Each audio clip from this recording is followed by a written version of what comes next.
The billionaire CEO everyone feared for his icy heart almost kept walking when he saw a young woman sobbing outside a busy train station. She begged to borrow his phone for one urgent call. Every instinct told him to refuse. Yet for reasons he couldn't explain, he placed his expensive phone into the trembling hands of a complete stranger. 10 minutes later, one single phone call shattered years of emotional walls, uncovered a heartbreaking truth, and changed both of their lives forever.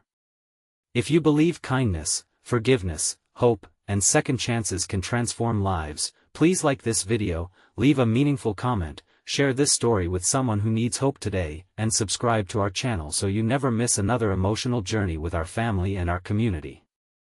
My name is Stellan Hawthorne, and for nearly 15 years I had built one of the country's most successful engineering companies. Newspapers described me as brilliant, disciplined, and impossible to impress. My employees respected me, my competitors feared me, and investors trusted every decision I made.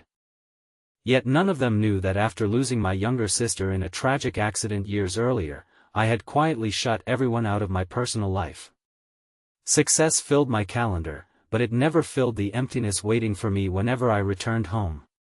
One bright spring afternoon, after leaving a business meeting, I walked through the crowded plaza outside the city's central train station. People hurried in every direction until one heartbreaking sight caught my attention. A young woman sat on a bench with tears streaming down her face. Her hands trembled as she searched through an empty handbag. Several people walked past without stopping. I almost did the same. Then she looked up and quietly asked if she could borrow my phone because hers had been stolen. She explained that she desperately needed to call the hospital where her grandfather had been admitted earlier that morning.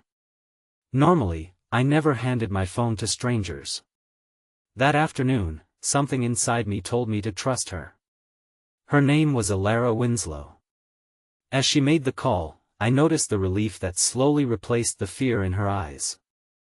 Her grandfather was stable, but doctors needed a family member to complete important paperwork before treatment could continue. Without hesitation, I offered to drive her to the hospital. During the short journey, I learned that Alara worked as a children's music teacher.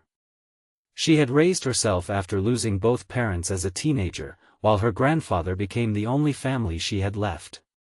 Every spare moment of her life revolved around caring for him. At the hospital, she thanked me sincerely before rushing inside. I assumed our paths would never cross again.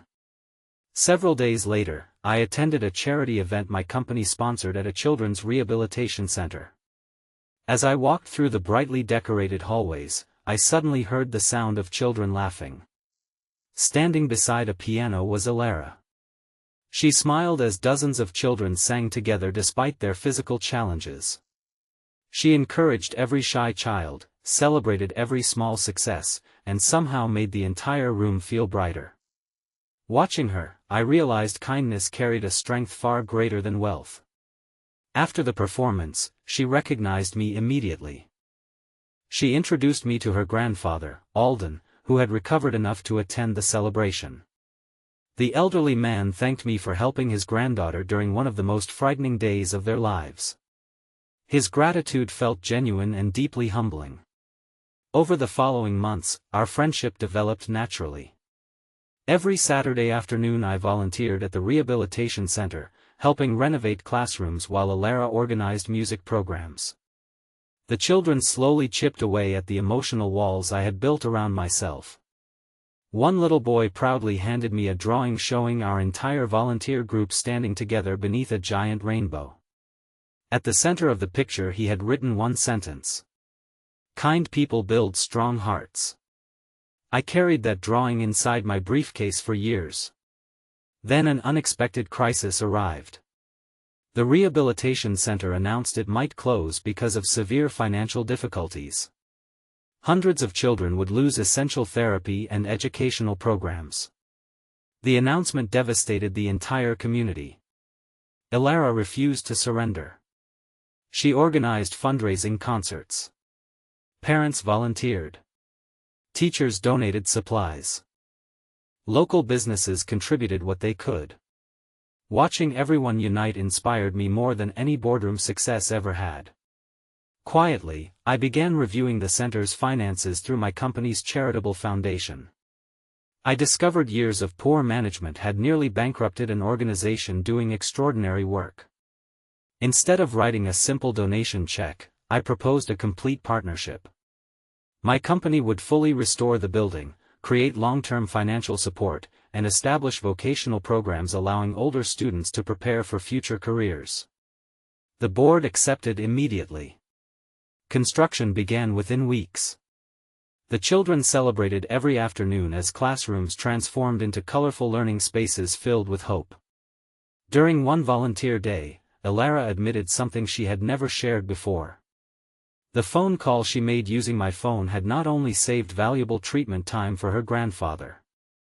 If she had arrived later, doctors would have delayed an important procedure because required consent documents remained incomplete. That simple act of trust had likely given her several more precious years with the only family she had left. Hearing those words overwhelmed me. For years I believed meaningful change required enormous achievements. Instead, one borrowed phone had altered two completely different lives.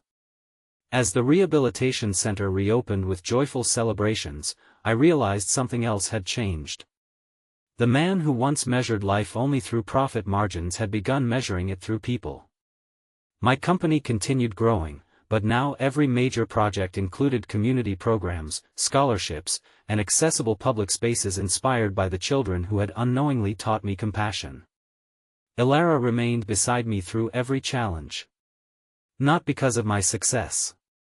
Because she had first met me when I was simply another stranger willing to help. One sunny afternoon, exactly 1 year after that unforgettable meeting outside the train station, the rehabilitation center dedicated a beautiful community garden honoring volunteers. Children planted flowers while families gathered beneath clear blue skies. Alden smiled proudly as he watched his granddaughter laugh with the children she loved so dearly. Standing beside Elara, I looked around at the place where countless lives had found hope. Then I realized the greatest investment I had ever made was never financial. It was choosing kindness during one ordinary afternoon when I almost kept walking. Before this story comes to its close, we would love to hear from you. Please leave a meaningful comment sharing whether a stranger's kindness has ever changed your life, or tell us about a moment when one small act created a lasting difference. Looking back, I often wondered what might have happened if I had ignored the crying woman outside the train station. Perhaps my business would still have succeeded. But my heart would have remained empty. Sometimes life changes forever not because we make complicated decisions, but because we pause long enough to help someone who desperately needs a little hope. If this story touched your heart, please like this video, leave a meaningful comment, share it with someone who needs hope today, and subscribe to our channel so you never miss another emotional journey. May this story remind us that kindness costs very little, yet it can rescue a stranger, heal a broken heart, and create a future more beautiful than anything we ever imagined.